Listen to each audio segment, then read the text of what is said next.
जातिगत सर्वे पर प्रशांत किशोर ने नीतीश लालू को घेरा। बोले, जातिगत सर्वे कराकर नीतीश लालू जी ने जमीन पर पड़े कीचड़ को अपने मुंह पर लगा लिया। इसका प्रमाण ये है कि जो नीतीश कुमार पीएम बनने निकले थे वो फिर भाजपा में चले गए। जनसुराज अभियान के सूत्रधार प्रशांत किशोर गुरुवार को अररिया के नेताजी सुभाष स्टेडियम में पहुंचे। इस दौरान इन्होंने जातिगत जनगणना पर कहा कि ये नीतीश कुमार का प्रयास था कि एक बार इसका राजनीतिकरण करके इसका फायदा उठाया जाए। मान लीजिए कि बिहार के आर्थिक सर्वे, बिहार के जातीय सर्वे में दलितों की संख्या 18% आई और जनगणना में 17.5 या 16 आ गई, तो आधिकारिक तौर पर संख्या वही मानी जाएगी जो जनगणना में। दूसरी बात, जनगणना लोगों ने क्यों कराया, इसका क्या फायदा नफा नुकसान है? जनगणना होने में कोई दिक्कत नहीं है, क्योंकि समाज के अलग अलग जाति समूह वर्गों की बारे में आपको बेहतर जानकारी मिली, लेकिन सिर्फ जानकारी मिल जाने मात्र से उसकी दशा नहीं सुधरेगी। बिहार में प्रति व्यक्ति आय 35,000 रुपया है, देश में 1,35,000 है। ये जानकारी तो आपको पहले से है, तो क्या इससे बिहार के लोगों की आमदनी बढ़ जाएगी? बिहार में सिर्फ 5% लोग ही कॉलेज तक पहुंच पा रहे हैं, ये जानकारी तो आपके पास है। तो क्या इससे लोगों की शिक्षा की स्थिति सुधर जाएगी? सिर्फ ये ऐसे हुआ कि कोई पुस्तकालय है, लाइब्रेरी है, वहां आप गए, वहां पर सारे पुस्तकें हैं, उससे तो आप पढ़ लिख कर विद्वान नहीं हो जाइएगा।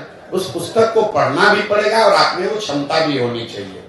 जो यहाँ पर जातीय सर्वे कराया गया वो नीतीश कुमार का एक प्रयास था कि इसका राजनीतिकरण करके एक बार समाज को फिर बांटकर इसका राजनीतिक लाभ उठाया जाए। मैं पहले दिन से कह रहा हूं कि इसका कोई राजनीतिक लाभ नहीं मिलेगा, और इसका प्रमाण ये है कि जो नीतीश कुमार जातिगत सर्वे के आधार पर चुनाव लड़ने, प्रधानमंत्री बनने गए थे, वही भाग कर जाकर भाजपा में शामिल हो गए। तो अगर जातिगत सर्वे का चुनावी फायदा होता तो नीतीश बाबू भाग कर भाजपा में क्यों जाते?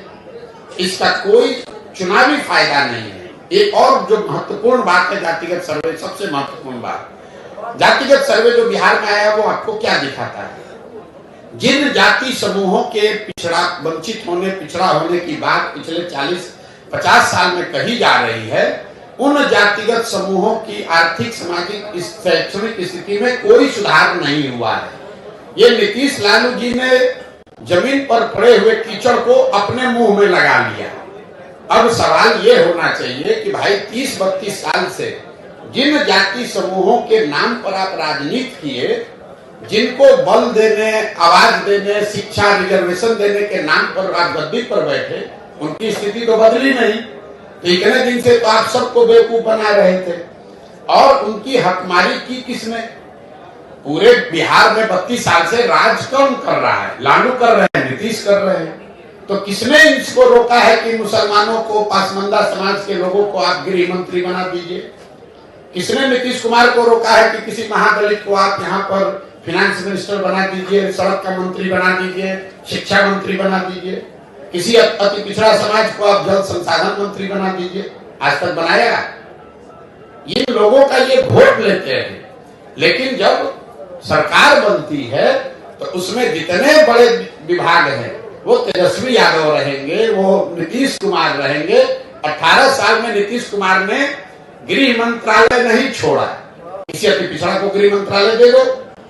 लालू जी 15 साल 16 साल रहे, किसी मुसलमान को गृह मंत्री नहीं बनाया, किसी मुसलमान को पथ निर्माण मंत्री नहीं बनाया, किसी मुसलमान को शिक्षा मंत्री नहीं बनाया।